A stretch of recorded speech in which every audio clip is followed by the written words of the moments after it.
નમસ્કાર મિત્રો, ટાયમ અનુકૂળ આયુર્વેદ ધીરુભાઈ સલાળાવાળા.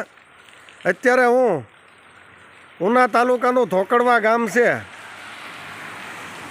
ત્યાં શ્રી હરિ હોટલે આવ્યો છું જમવા માટે.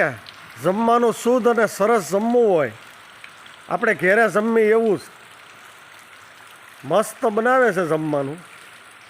તો ત્યાં જમવા માટે આવ્યો છું શ્રી હરિમાં.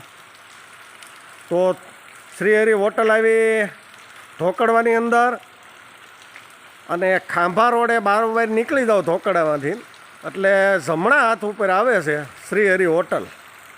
એકદમ જમવાનું બહુ સરસ બનાવે છે, અને મારી ફાંકી વેચે છે. તો આ બાજુ રૂટમાં નીકળ્યો છું એટલે આવ્યો છો. આ જો પોતાની વાડી, પોતાનું લીંબુ, કોઈ દવા નાખ્યા વગરનો શાક બકાલા હોય. જો ભીંડોય વાવ્યો હોય ને, એમાંય પોતાની માટે જ વાવે છે હોટલે. આ બધી લીંબુડીઓ છે, આ પોતાનો બગીચો છે, અને આ બધું શાક બકાલું પોતાની હોટલમાં જ વાપરે. વેચવા માટે શાક બકાલું નથી વાવતા, અને ઓર્ગોનિક બકાલું હોય, દવા વગરનું હોય.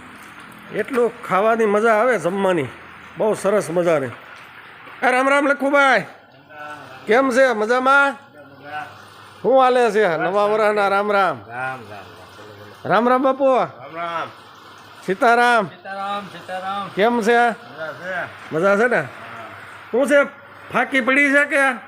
આપતા જાઓ, થોડીક છે આપતા જાઓ. હા, કેટલા ડઝન? 2 ડઝન આપતા જાઓ. હા હા. કેમ સુરત અમદાવાદ વાળા ગરાગી કેવી છે? હારી. હા હા, છે સરસ. હાલો 2 ડઝન આપી દો.